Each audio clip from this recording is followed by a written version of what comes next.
भूत मनसूह नदी और खौफनाक रास्ता। उत्तर प्रदेश का बनवारीपुर गांव सूरज की मध्यम रोशनी में नहाया हुआ था। यह गांव प्राकृतिक सुंदरता से भरा हुआ था।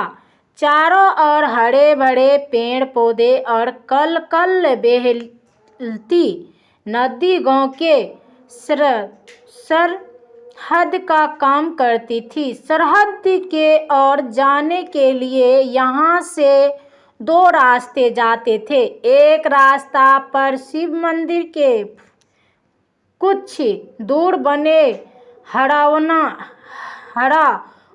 घाट को पार करके जाना होता था और दूसरा रास्ता लेने पर आपको आगे 2 किलोमीटर दूर पुल से जाना होता। इस गांव का मुखिया था सुरेश कुमार। सुरेश की उम्र 26 साल 27 साल थी और वो अपने छोटे भाई और दादाजी के साथ रहता था। सुरेश के पिताजी का देहांत होने के बाद उसने नौकरी न करते हुए शहर छोड़ के गांव में ही रहकर घर और खेती की जिम्मेदारी संभाली। आज खेत से आने के बाद वो आराम कर बैठा था और बगल में दादाजी अखबार पढ़ रहे थे। दादाजी ने उसके छोटे भाई रमेश के बारे में पूछा।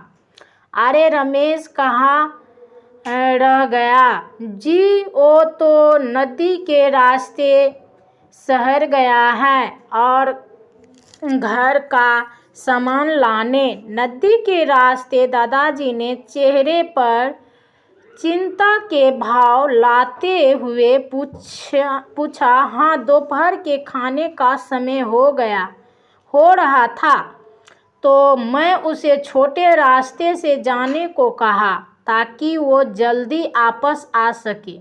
रमेश ने उत्तर दिया। अरे बेवकूफ, मैं बचपन से तुम दोनों को उस रास्ते के तरफ जाने से मना करता आया हूँ, फिर भी ऐसी गलती कर दी। दादा ने भड़कते हुए कहा। क्या दादाजी, अब हम बच्चे थोड़ी हैं जो जंगल और नदी के रास्ते जाने से डरे। रमेश ने हंसते हुए कहा। तुम नहीं जानते कि उस रास्ते में कैसी बल्ला है, इसलिए हंस रहे हो। बस भगवान से दुआ है कि रमेश सही सलामत लौट आए, दादाजी ने गंभीर स्वर में कहा। तभी सुरेश के फोन भी घंटी बजी। अस्पताल से कॉल था। उसके भाई की बाइक का एक्सीडेंट हो गया था। अस्पताल से कॉल आते ही वह गाड़ी की ओर भाग और अपनी सेंट्रो कार को पूरी गति से दौड़ा दिया। शहर के तरफ भाई से मिलने की बेचैनी में उसके मन में अनेक विचार आ रहे थे। दादाजी ये नदी वाले रास्ते के बारे में क्या कह रहे थे? उस रास्ते की क्या कहानी है? ऐसी कौन सी बला है उस डगर में? ये सारे प्रश्नों को मन में लिए वो अस्पताल की ओर बढ़ रहा था। उसे अब एहसास हो रहा था कि शायद दादाजी की बात न मानकर और रमेश को उस रास्ते भेजकर उसने बड़ी गलती कर दी थी। उससे स्मरण हुआ कि पिछले महीने ही तो भिक्कम कक्का के लड़के की भी रहस्यमय मौत हुई थी। उसी रास्ते में उसकी लाश भी नदी के किनारे घाट पे पीली मिली थी।